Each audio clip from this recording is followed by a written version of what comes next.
Hi, I'm Catherine Clarke-Sayles. I'm going to read a poem. It's the title poem from my chapbook, Brats. A brat is a kid whose parent is in the military. Um, and this poem is called Military Brats. In the logic of 1962, the girls are generals who are also army nurses, and the boys are soldiers, captains for the older ones. The little ones are corporals unless they die exceptionally well and get promoted to sergeant. They crouch by the mailbox, run zigzag across the Doherty's lawn to cover, press flat to the cinder block garage, sight down their broken branches, yell bang or a ba-ba-ba of machine gun fire.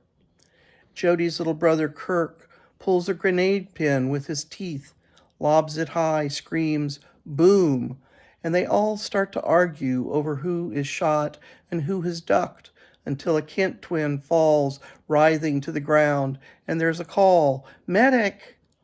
Jody, Julie, and I ride up on a sneaker jeep, salute, inspect our casualty clutching his belly in the dirt.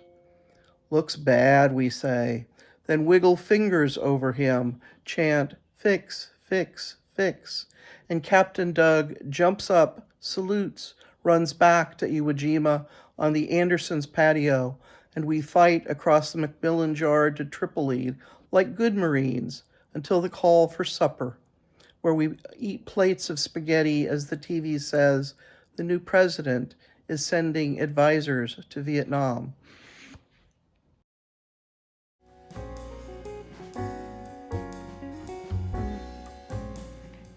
My name is Kaye Cleve, and I'm reading Chopping Carrots.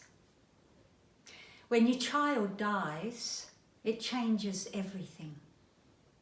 Say, for example, you volunteer at a fundraiser, working in a sunny kitchen with 6 women, hair netted, aprons neatly tied, and you hear one ask another, "Do you have any children?"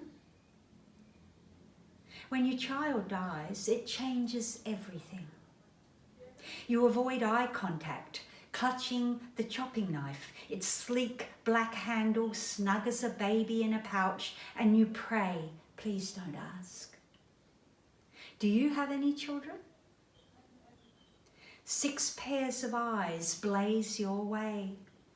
You reach into the industrial plastic bag, grab a fistful of washed carrots, line them up, heads together, chop, chop, chop. The blade moves swiftly, knock, knock, knock. When your child dies, it changes everything. "No," you say, and fling those orange discs into a common metal bowl. They hit the rim with a ding, mingling with broccoli florets, onion rings, potato cubes.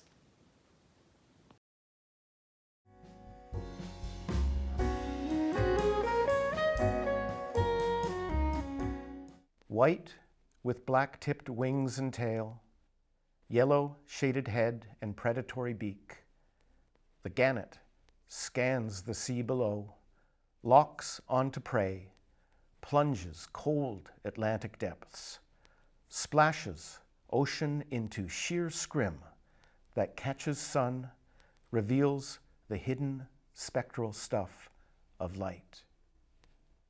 A sight that lasts an instant only, but an instant is enough.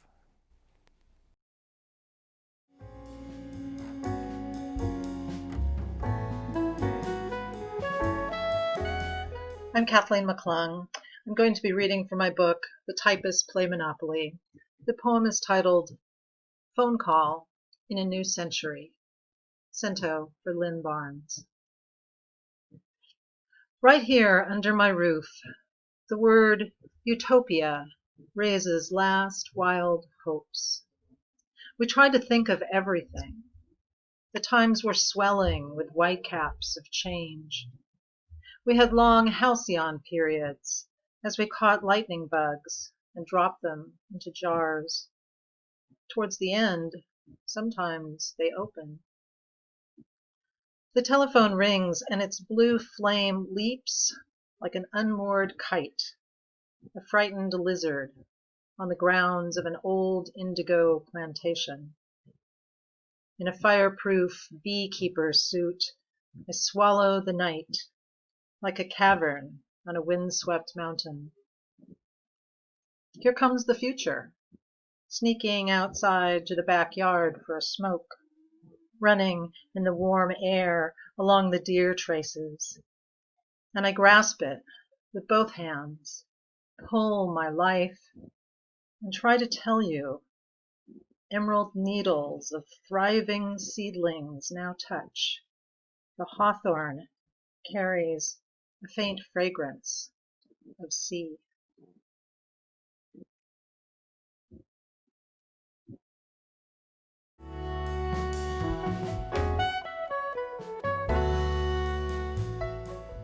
Hi, I'm Linda Michel-Cassidy, and I'm reading to you today from my houseboat in Sausalito.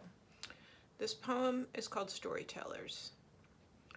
The great-grandmothers told us our history. They tried, but we, distracted by sweet corn and real butter and tiny bowls of rock salt and cob holders shaped like mini corn, and the sea in our hair, and shirtless boys, and our tanned and toughened summer feet, and ice cream trucks, and our missing parents, and older cousins out on dates, and beer stood in plastic garbage bags in the canal, and ashamed of their homemade soap, and you are not my mother, and still no indoor plumbing, and you cannot give me a curfew, and swimming in the bay after dark, and breaking into a boat in dry dock, and will you just leave me alone, and something something Canada, and something something your people, and something lost their land, and now, gone long, they can't hand us our pasts.